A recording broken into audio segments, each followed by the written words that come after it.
Oh, here you go. It works this time. Yeah, you're. Okay. I think it works. Hopefully. Yeah, it is working. Okay, nice. All right. All right. You wanna wait for Jefferson? Or Well, I could have forgotten that we are in the meeting. yeah, to I don't know. You have his phone number? No, I don't, I fortunately. don't. The only way I know to contact him is through Discord. Yeah. So we should It's fine. exchange phone number, but yeah. Okay. If We he can, joins, yeah. we could just do it again. Yeah, sure, yeah. Okay. So I was about to code the variation autoencoder, like actually code it. And when I watched the tutorial video, I ran into a problem. I want to put this in the slides. So this is quick review of the variation autoencoder. You have the input, and then you run through the encoder, and instead of get the fixed data space, you get a, probability distribution. And this is just the mean of the probability distribution. This is the standard deviation. And from the probability distribution, you create a sample latent space. And from this latent space, you decode it, and then you get the final output. And that's the regular variation autoencoder. But one problem with this is when you actually do the coding, if you go forward, it's okay. But when you go backward, you do a backpropagation to minimize the loss function. The problem comes to this one. This is the sample of latent space. And this is the problem with it, is that it's not a deterministic node, but it's a stochastic node. And what does this node mean? Is that for a deterministic node, when you have the same input and the same weights, you got the same output. So in two time is the same. 1, 2, get 3. But for stochastic node, or in other words, like random node, even we have the same input and the same weights, you kind of get the different output when different run. And that's where the randomness come in. And because you go from a probability distribution to a latent space, so that's where the randomness come in.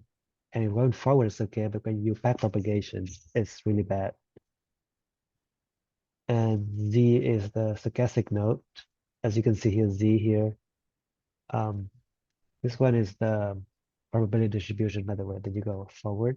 And because this is a stochastic node, it is not very easy to do backpropagation. And with that problem, the solution is that we're going to do reparameterization when you backpropagate. And what does this word mean is in math, when I took math, I took the multivariable calculus, when you go to, I think, surface integral, you have to reparameterize a 3D image, 3D shape into a U and V two-dimension thing. So you reduce from 3 dimension, X, Y, and Z, into 2 dimension U and V. And that's how you can change the dimension. Then a similar thing is you have a line in a 2 dimension plane, and you can describe this line in 2 dimension using X and Y. But at the same time, you can kind of reparameterize it, and you get one variable, 1 dimension with T. And applied to that, you're gonna go ahead, when you do backpropagation to this latent space, you're gonna reparameterize the latent space Z. And instead of Z is, you make Z from a probability distribution, including the mean. So the mean is just where the apex is, and then the standard deviation, which is just higher and lower of the probability distribution. You're gonna reparameterize that from two variable into one variable. This is epsilon. Epsilon equal to the mean plus the epsilon times the standard deviation. And by doing this, the epsilon is going to become the stochastic node, which is the random node, and the other two, um, the mean and the standard deviation, they're going to become the deterministic node.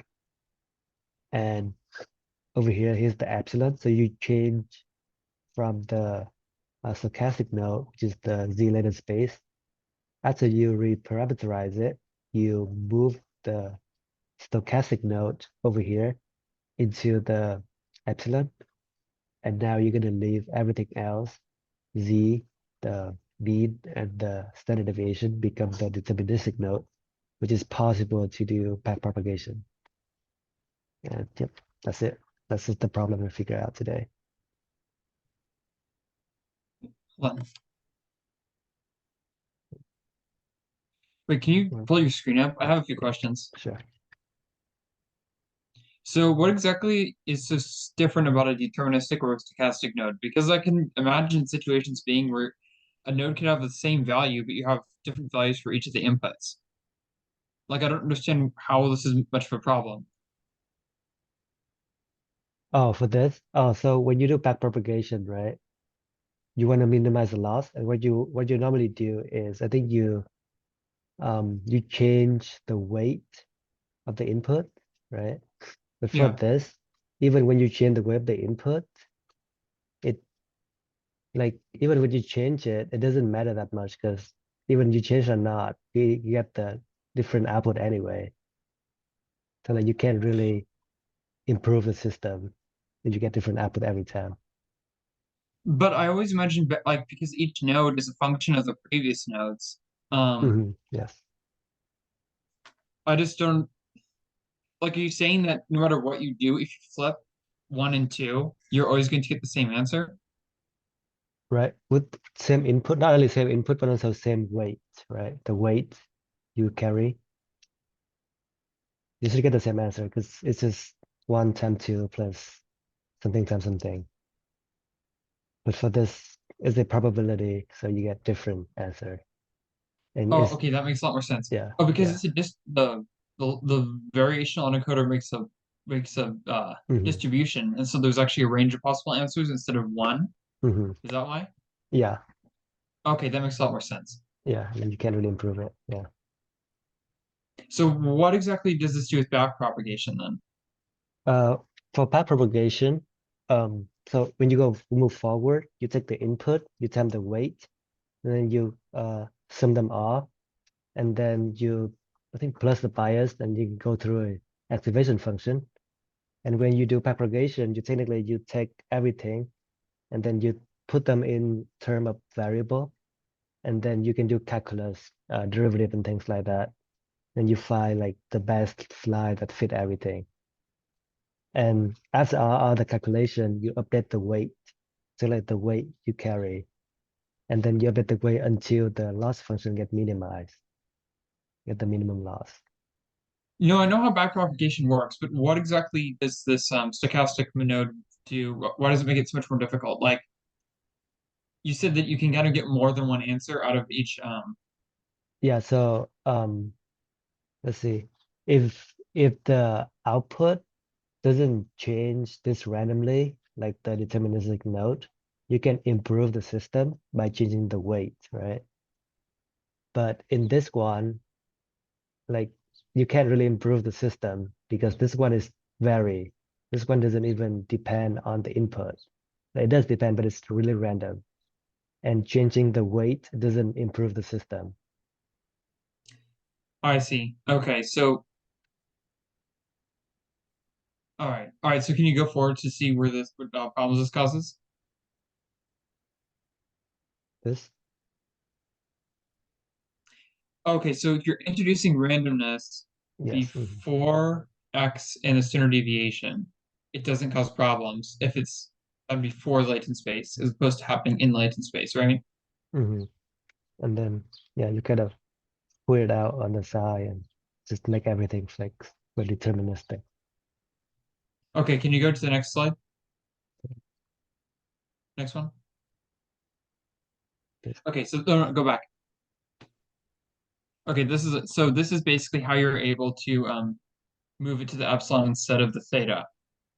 Yeah, epsilon, yeah. Okay. So so in this one on top, x is fixed and theta is variable because it's describing the range because you'd be adding theta to x, right? You mean X and phi? This? No, phi. I'm sorry, I thought Oh phi was yeah, theta. yeah. I well, I didn't know the math for this, but I know it's a function of the mean and the standard deviation. Okay. But in the second equation, is Hmm. phi fixed and epsilon is variable? Yeah, epsilon's variable, and this thing are fixed. X and phi are fixed, and it's still a function of the epsilon. So only one variable for this function. All right, I think that makes a bit more sense. Hmm. Yeah, Okay, so this is a trick that's used to make it much easier to train a variational autoencoder. yeah, and this is like real life problem because like in theory we don't have this problem. This is the problem that when you actually code, you run into this. Okay, Yeah,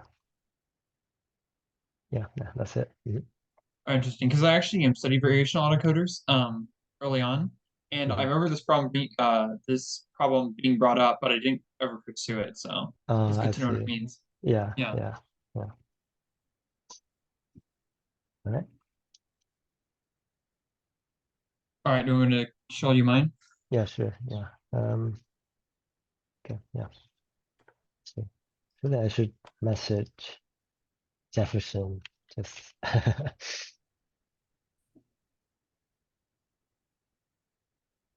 Wait, hold on. I actually want to check. Is Jefferson because I'm the host, so is Jefferson not being able to be let in? Is he here, or do you know? Actually, let me text him really quick. The Jefferson is. Because I don't see anything being alerted on my screen. Yeah. I mean, he maybe just forget like me the last time. I know he forget. Where's Jefferson?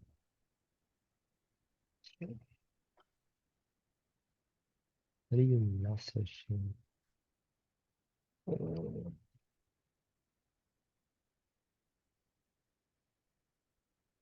Are you ready? yeah. All right. I text him. All right, Yeah. so this is just about different varieties of generative adversarial networks. So you're probably familiar, well, yeah, you definitely are familiar with the regular one. It's just a simple generator that creates fake samples, and then there's real samples, and then we compare them and feed them to the discriminator, and the discriminator tries to guess which one's correct and which one's fake. But Um, yeah. If you don't mind, like, do you sew it as slices or just this? I'm not sure. wait, what? Like, do you sew it as slicer or like right now you just in the window, right? You're not like maximizing the window. Oh, is it not? Yeah. Are you not seeing the whole thing? Oh Oh, yeah, hold I on. see. Yeah.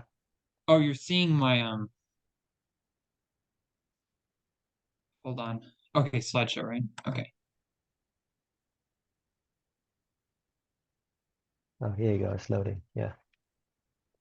Oh, is that better? Oh yeah, yeah. Okay, now it works. Yeah. Okay, good. All right. Okay, so yeah, this is just the what they call it the vanilla GAN, just the plain GAN. It just generates random pictures of a specific type of image. Um, oh, then this is not the only variety. So there's the cycle GAN, the disco GAN, the style GAN, the text to image, the LS GAN, and the pixel RNN. So cycle GAN, it's designed to not create random images, but to turn one image into another image from a different domain. So like face app is a familiar example where you can like look at yourself older or look at yourself as a different gender. So this is one example that you're turning zebras into horses and horses into zebras. This is kind of a bad picture. The one on the internet, you could obviously tell that the horses have zebra ears and that the zebra or there's another example where that you turn this image into a zebra and it's like a zebra with a horse's mane. It's not very good, but in theory, it can create much better images. Um, what it does is it has two domains, and instead of just turning random images into random vectors into an image, it will create two functions. One that turns the input image into the image domain you want, and then from the image domain, the target image domain back into the original image domain. So what it does is instead of just having one loss function that is about I'm trying to figure out how well the discriminator can discriminate between fake and real images. What it will do is it has a cycle loss function that it will see how close are the images, how the original image compared to transformed from one domain and then back into the original domain. So you can see right here, there's the diagram of this process right here. And the closer these two spots are in the X domain, the more accurate the image. It's called the cycle consistency loss. I think I said something else before. But yeah, so there's two things that are being trying to minimize.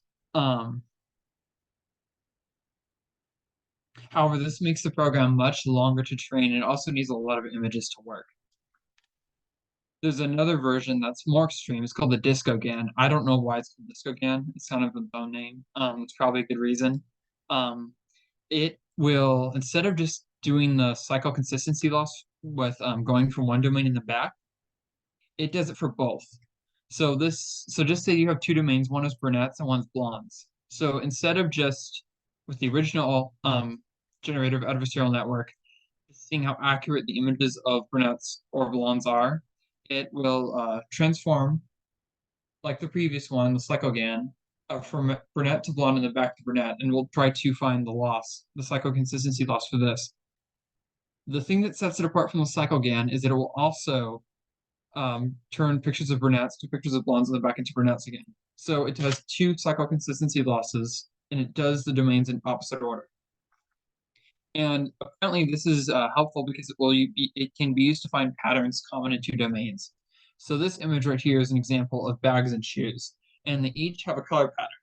And so the color pattern and the type of object this is are the two domains, and it will be able to sort objects based on these properties. The next step is a style GAN. So what this one does is it will generate images, fake images, but you can tweak it in very subtle ways to change the style. So the latent variable, the random vector z that is turned into an image in the regular GANs, it will turn this into another vector called w, and then from that turn it into a real image. It turns into w because it tries to get the vector to represent the meaning in different images. Because if you just change the variable from one dimension to another in Z, you might change it across multiple domains at once. And so it is trained to try to look for specific style features and have those be an independent dimension in W. And so in this diagram right here, it pretty much feeds. Now, this is kind of misleading a little bit because I could take actually different vectors from the domain of W and feed it into these different A compartments. I could feed it all one W vector, that would be like all one style, or later on in different compartments, I can add different W vectors, and those will actually represent different styles. What this thing does is it starts off from a very low resolution. Like the primary style will be represented by this. Then it will turn each pixel into random noise that's higher resolution, and then we'll turn this random noise by using an encoder, I think, into another part of the image that has a unique style to it. And so as I'm increasing the resolution of the image, I'm also increasing different aspects of its style. And this can create very complex images. The website this person does not exist uses a style GAN. Do you have any questions so far? Like the last model, the previous Disco GAN? model. Yeah, I'm a little bit confused on this. Like, how does it works again? Yeah, I'm kind of confused too. So do you understand the cycle GAN? I was the what the yeah, I did understand the previous one, the very first one, right? I did understand that, but this one I don't really get it. It's you understand this one, right? I do understand this one, yeah. Okay. So with this one, it's basically that, but so you know how it has one cycle consistency loss, so I'm going from X to Y and then back to X, and I'm Mm-hmm. comparing the loss. Yeah. Well, this would also go from Y to X and then back to Y and compare the loss for that too. So it has two Okay. types of cycle consistency loss. Okay. I'm not entirely sure how this works, but apparently it makes it very well suited to studying patterns common in two domains. I see. So Like it would be able to just distinguish that these objects are can be sorted by the type of object they are and also by the color pattern they are. Like, do you mind just explain like the diagram on the right, just like what they mean and how they Yeah. work? So, hold on. So you understand this diagram, right? Yeah, I understand that diagram. Yeah. So it's sort of like that, where there's two types of cycle consistency loss, where it's converting the image in the domain of blondes into brunettes and the back into blondes, and then seeing how similar this image is to the original. It also will convert images from brunettes to blondes and back to brunettes, and then see the difference between these two images. So there's two types of cycle Oh, consistency loss. I'm not entirely sure how oh, this works, but apparently it makes it really good to being able to distinguish two type like wait, there's two different properties something has. I see, It I can distinguish see, between two different domains. I see, Um, I see. Yeah, I see how it works. Yeah. Okay, that makes okay, sense so now. Yeah, yeah. Okay. yeah, it's like a more advanced version of the cycle again. Yeah, a lot more vast. Yeah. Okay, I see that. Okay, thank you. Yeah, you can continue. All right, you understand with this one? Yeah, I do understand this. Yeah. Right. And then there's text to image. So with the regular GAN, the vector or the latent space. Okay, I probably should have explained this before because this might be a confusing term. So GANs will create a random vector and then turn that into an image, and that's called the latent vector Z. Um, Normal GANs, anywhere in the vector space represents an image from the given domain. Like if I'm trying to create random images of cat faces, which you know is what you get, um, everything in the random vector space is going to represent a certain type of cat image. Well, if in text to image, different types of latent space represent different types of images. So pretty much what you train it based on a text and the image, and the image should correspond to the text. So the discriminator has to do more than it normally did by just seeing if the image is real or fake. In addition to seeing if it's real or fake, it has to tell if it corresponds to the labels given. And so this, like for this example right here, it's certain a program that you can tell it, you can describe a flower to it, and it will give you a type of flower. Then there's LSCAN. Most generative adversarial networks use the entropy cross entropy loss function, which essentially what it does is it times is the probability that something should be true. So it's going to be one and everything else is going to be zero with the probability that the discriminator gives, which is going to be a set of distributions with ideally the one being true having the highest probability. Then you so essentially the loss function for each output of the discriminator is the probability is basically the probability given for what the image should have been. And for some reason, because it ignores what the probabilities were for the images that weren't selected, or the types of images that weren't selected, this causes information to be ignored in the loss function. But if you use least squares, this information is included and can create much more accurate results. So if this is the case, I'm not entirely sure why not all generative adversarial networks wouldn't just use the least squares function, but apparently it might be harder for it to train. I'm not entirely sure, but it does give better results than cross entropy. I probably should have had a diagram of what the cross entropy and loss function looks like. You understand what I was trying to say? I think the loss entropy is a log function. So let's go like It is. this. Yeah. Yeah, what it is, it's the probability of it's the true probability of what if the image is true or fake. So you're hmm gonna have one and everything else is gonna be zero. Or if you choose, Oh, I'm trying to figure out how this works. for But cross entropy? what?